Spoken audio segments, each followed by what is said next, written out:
Hello, and welcome to Empowered Learning. This particular video will be about geometric sequences. And what we're going to do first is define what a geometric sequence is, look at some possible formulas for expressing the nth term of a geometric sequence, and then get into what we call a geometric series. After that, we will do some examples. So let's get started. A geometric sequence is just a sequence that has the three following characteristics. And so a sequence in general is just a function whose domain is just the natural numbers. So that means for the x values for a sequence, we normally call those n values whenever we're dealing with sequences. Those numbers that we can plug in can only be 1, 2, 3, 4, 5, so on and so forth. They cannot be decimal numbers like 1.5 or fractions like 3 halves or even irrational numbers like square root of 2. We can't plug in any of those kind of numbers into those kind of functions.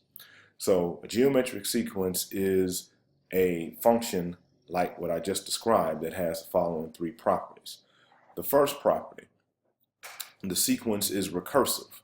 What that means is that the first one or two terms is defined, and then after that we calculate the other terms based upon the first one or two terms.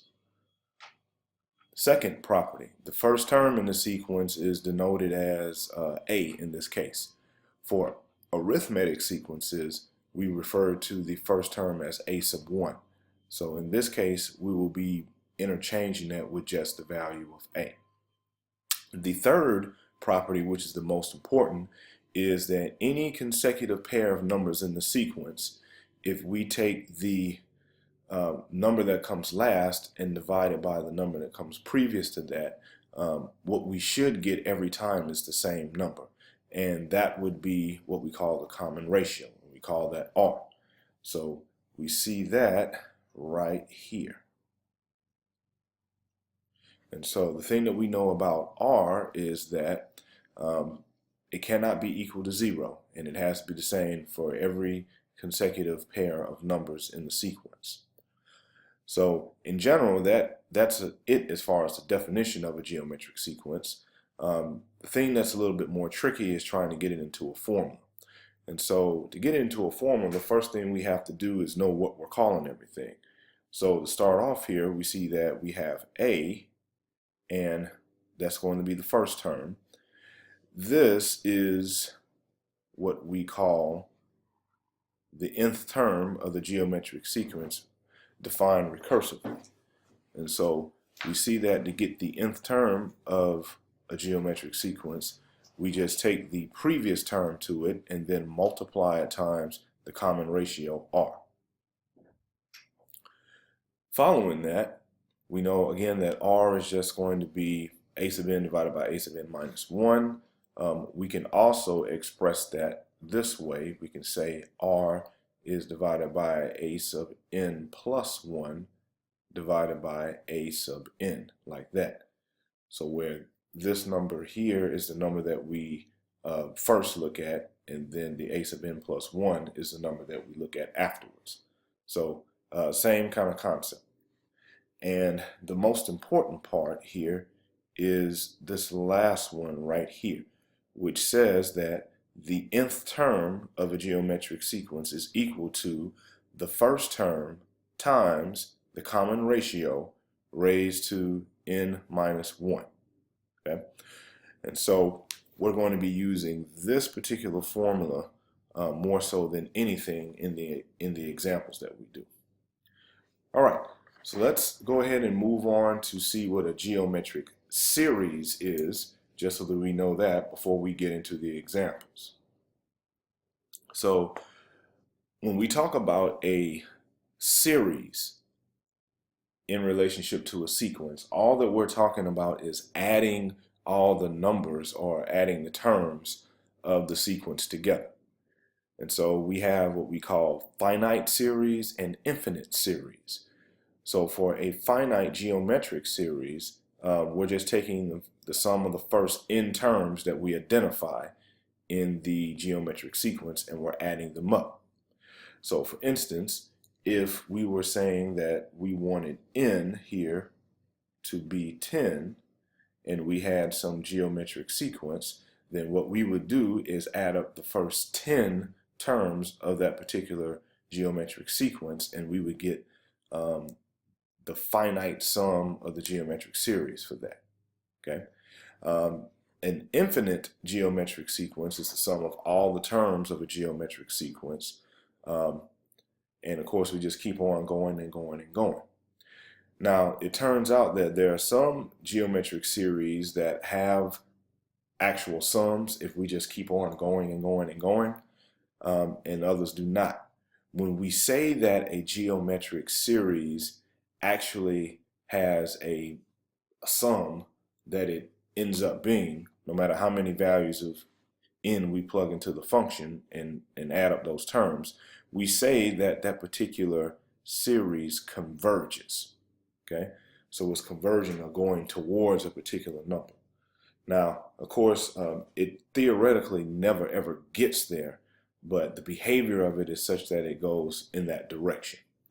And if we have a situation where a geometric series just keeps on getting larger and larger, or smaller and smaller, and what I mean by smaller and smaller, let's say it's approaching negative infinity, then there, what we say is it diverges.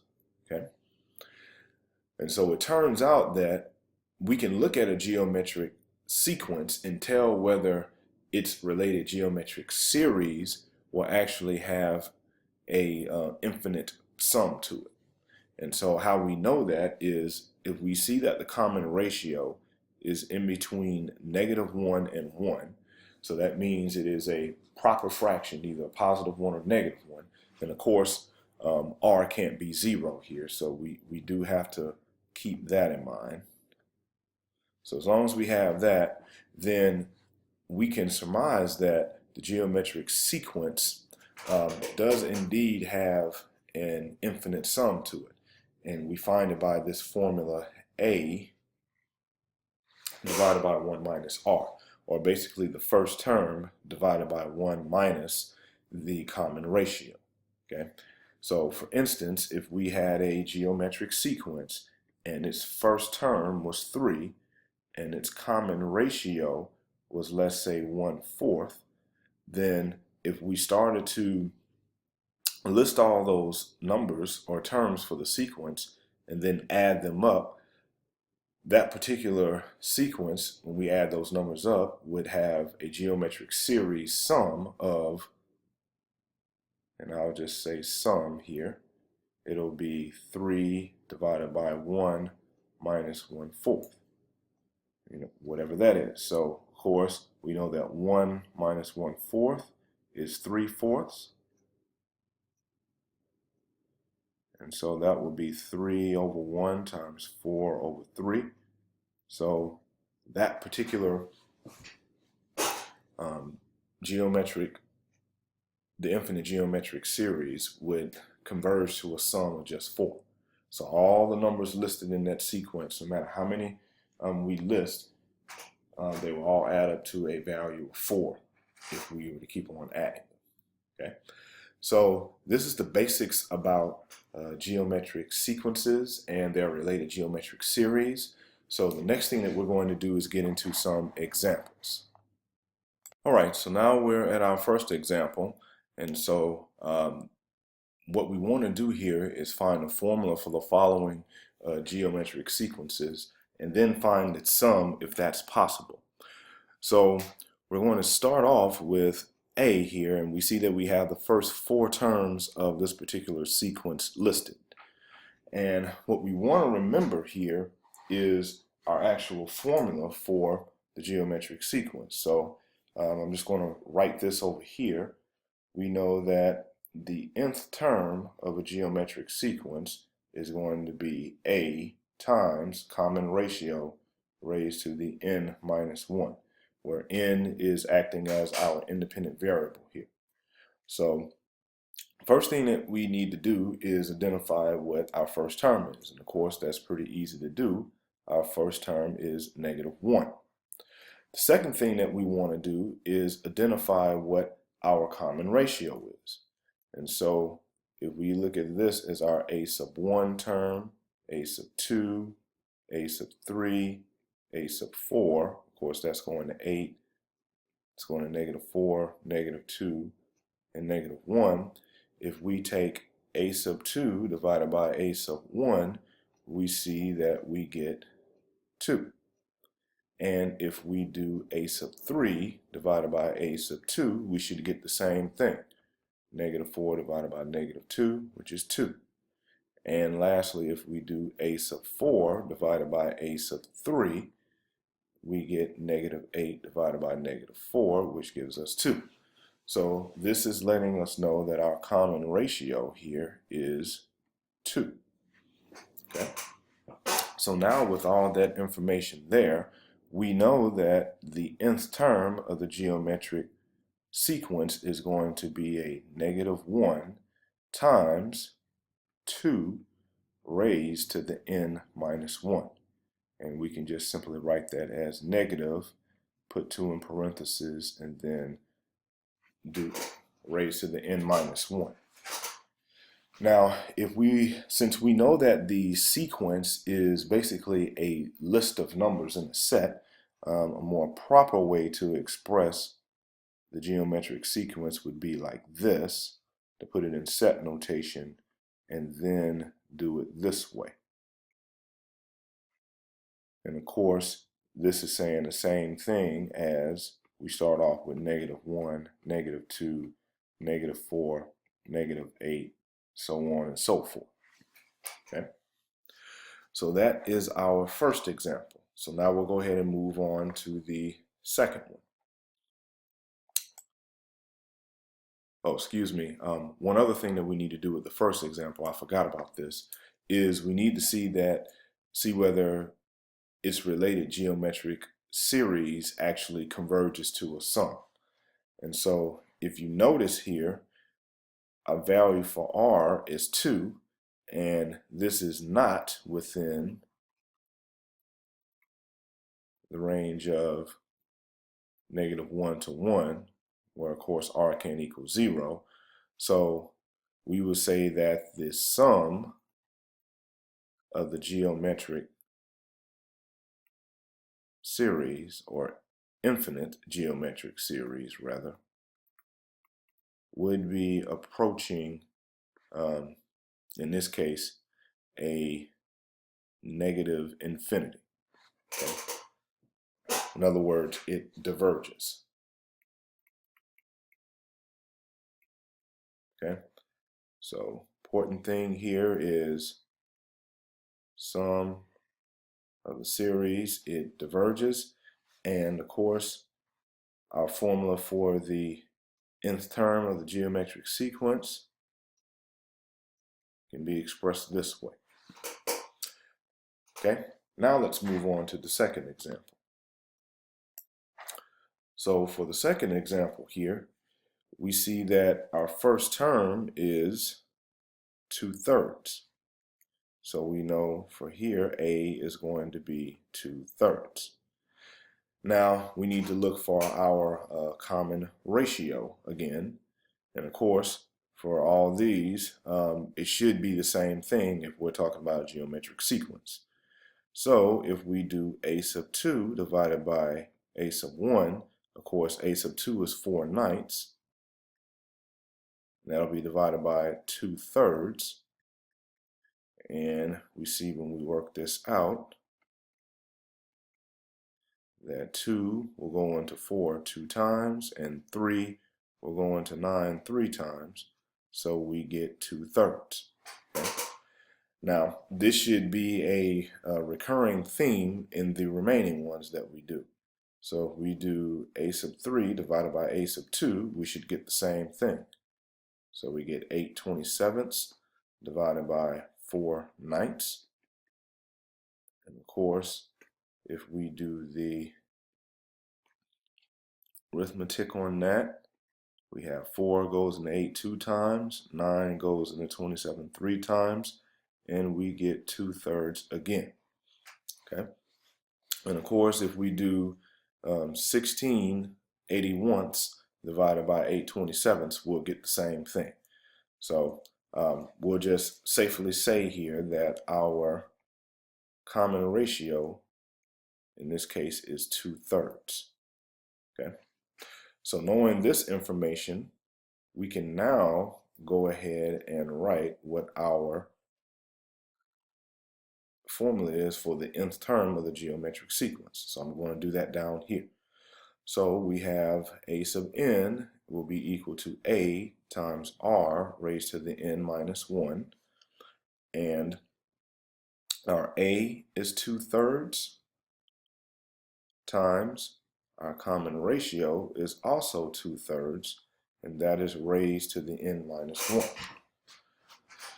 And so since we know that 2/3 is the same thing as 2/3 raised to the power of 1, if we go ahead and put this all together here, we have 2/3 to the 1 plus n minus 1. We just end up with 2/3 raised to the n. And that is what our formula would eventually end up being. So from here, we just say that sequence can be expressed as 2/3 raised to the n. Okay. All right. And so now what we're going to do is figure out, will this particular geometric sequence have a sum for its related geometric series? Now, if you notice here, our common ratio is 2/3. So according to what we said before, we know that there is a sum because 2/3 is in between -1 and 1. So what I'm going to go ahead here and do is get rid of some of this other work that we've done here so that I can have a little room. And I'll do it one more time here just to get some more room for us. All right, so now that we have some room, then we know that the geo-infinite geo-sum is going to be a divided by 1 minus r, and our a is 2/3 and our r is 2/3. And so 1 minus 2/3 is 1/3, because we know 1 can be written as 3/3. So we have 2/3 divided by 1/3. And of course, if we do keep, change, flip to the complex fraction, we see that our result here is 2. So if we kept on listing all these numbers, 2/3, 4/9, 8/27, and it would keep on going, we would see that eventually, if we took all those numbers and added it up, that infinite sum would end up being 2. All right, so let's move on to our next set of examples. Okay, for our last example here, we're going to take a little twist on what we've been doing here. Instead of trying to find the formula for the nth term of the geometric sequence by being given the first 3 or 4 terms of it, we're going to be given sporadic terms, and then from that try to piece it together. And so this particular example says that we have, well, we know what the 5th term is, and we know what the 9th term of a geometric sequence. And we know that the 5th term is going to be 96, and the 9th term is going to be 1536. So in knowing that, we need to first of all list what we know. Well, we know that the formula for the nth term of the geometric sequence is like this. So if n is equal to 5, then we know that this implies that the 5th term, which in this case is 96, is going to be equal to a times r raised to the 5 minus 1, which of course implies that 96 is equal to a times r raised to the fourth.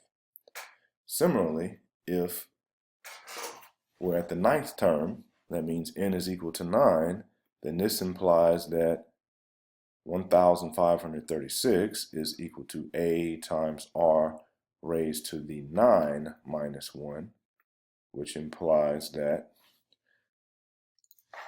let me go ahead and erase this,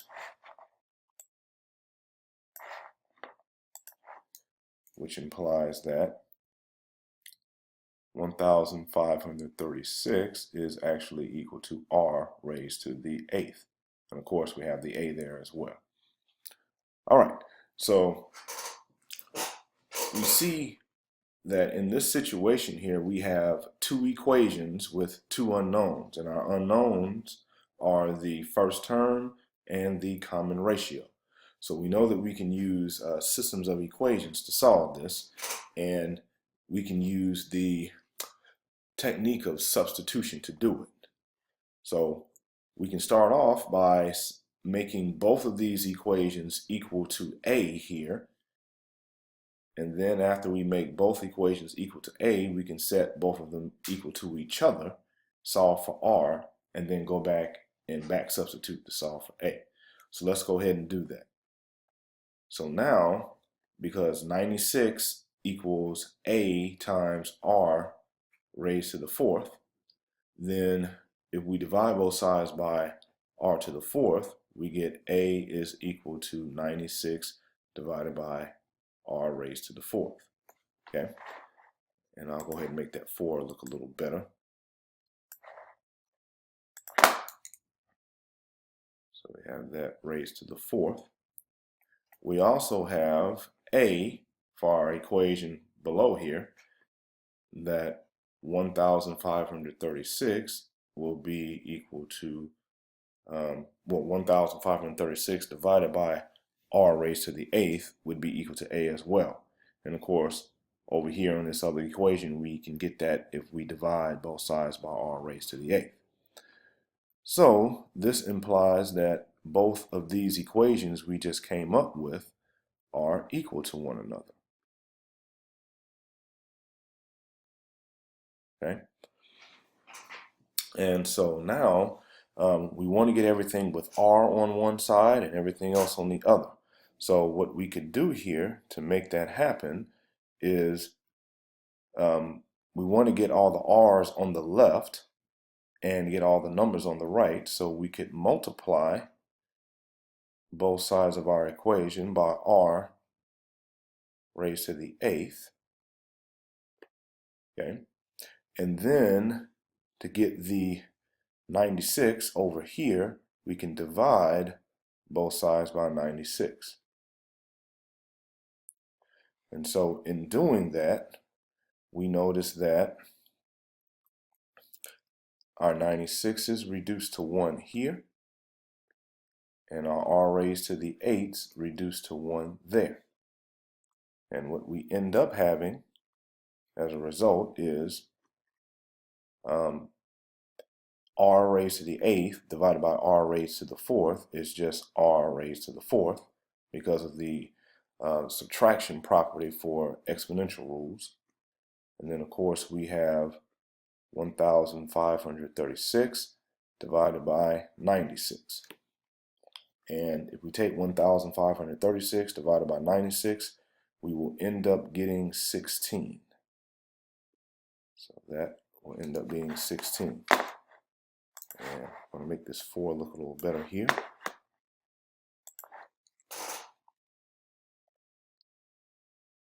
And so from this point, if we take the fourth root of 16, then we're asking what number can we multiply times itself 4 times in order to get 16, and that would be 2. So 2 is going to be what our common ratio is. So now that we know that, we can now use one of the two equations that we just started off with to see what our first term is. So I'm going to come over here, and I'm going to use this first equation. So a is going to be equal to 96 divided by 2 raised to the 4th power. Of course, we know that 2 raised to the 4th power there is 16. Clean this up. So 2 raised to the 4th power, so that's 96 divided by 16. And of course, if we take 96 and we divide it by 16, we end up getting 6. So here we know that the nth term for this particular geometric sequence will look as follows. 6 times 2 raised to the n minus 1.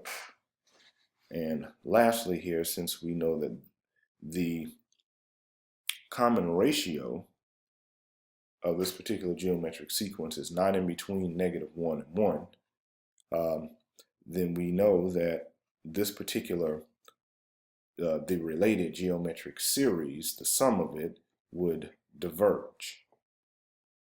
Okay? And of course, it will probably be diverging to positive infinity. In other words, it just keeps on getting larger and larger and larger, the more values of n that you plug into it. Okay, and with this concludes our lesson on geometric sequences and geometric series.